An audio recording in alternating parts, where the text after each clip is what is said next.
किसी ने कहा बिना कलश के प्राण प्रतिष्ठा कैसे होगी। किसी ने कहा बिना कलश के प्राण प्रतिष्ठा कैसे होगी।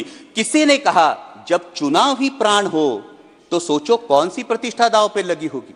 लोग तो कुछ कहेंगे, लोगों का काम है कहना, आप जन की बात मत सुनना, सिर्फ मन की बात करना। फिर भी खुश थे हम, 500 साल का सपना जो पूरा हो रहा था, हमारे अंदर का हिंदू भी पूरी तरह से जाग गया था। इस वास्तविकता ने झंझोड़ना के बाद भी हम अंधभक्तों की तरह चलते गए। होश तो तब संभाला जब रामलल्ला के दर्शन हुए। महामहिम राष्ट्रपति जी ने राम मंदिर के निर्माण की बात की और मर्यादा पुरुषोत्तम प्रभु श्री राम, हमारे रामलल्ला जो विराजमान हुए, उसके लिए मैं समूचे देश का अभिनंदन करता हूं और उसी के बारे में कुछ पंक्तियां कहकर मैं अपनी वाणी को विराम दूंगा। अध्यक्ष महोदय, जब रामलल्ला की प्राण प्रतिष्ठा की बात आई तो किसी ने कहा बिना कलश के प्राण प्रतिष्ठा कैसे होगी।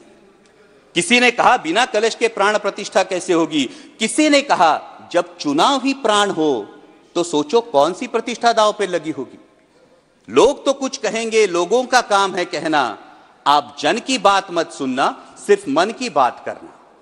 फिर भी खुश थे हम, 500 साल का सपना जो पूरा हो रहा था, हमारे अंदर का हिंदू भी पूरी तरह से जाग गया था।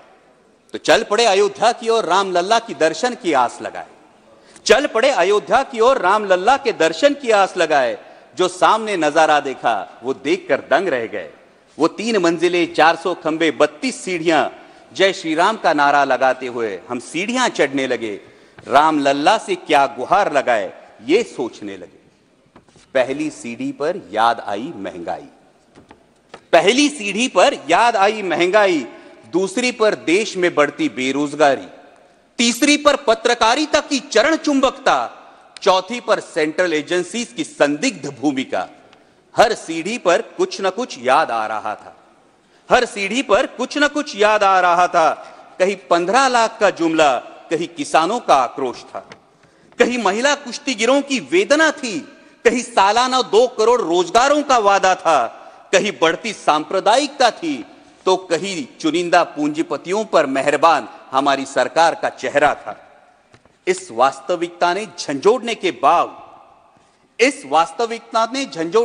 बाद भी हम अंधभक्तों की तरह चलते गए। होश तो तब संभाला जब रामलल्ला के दर्शन हुए। हमें नतमस्तक देख रामलल्ला मुस्कुराते हुए बोले, हमें नतमस्तक देख रामलल्ला मुस्कुराते हुए बोले, मैं कल भी था, आज भी हूं, कल भी रहूंगा। जितना इस मंदिर में हूं उतना ही तुम्हारे मन में रहूंगा। लेकिन याद रखना हमेशा मैंने त्रेता युग में रामराज जलाया था, तुम कलियुग में जीते हो जहां संविधान ने गणराज जलाया है।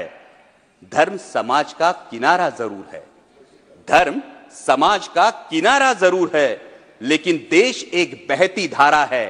किनारे को धारा के बीच में लाया तो प्रवाह अड़ जाता है, प्रगति के पथ से हट जाता है। इसलिए धर्म का ठेकेदार नहीं, पहरेदार बनना चाहिए। इसलिए धर्म का ठेकेदार नहीं, पहरेदार बनना चाहिए। तुम रहो न रहो, वो रहे न रहे, ये देश रहना चाहिए, देश का संविधान रहना चाहिए, देश का लोकतंत्र रहना चाहिए।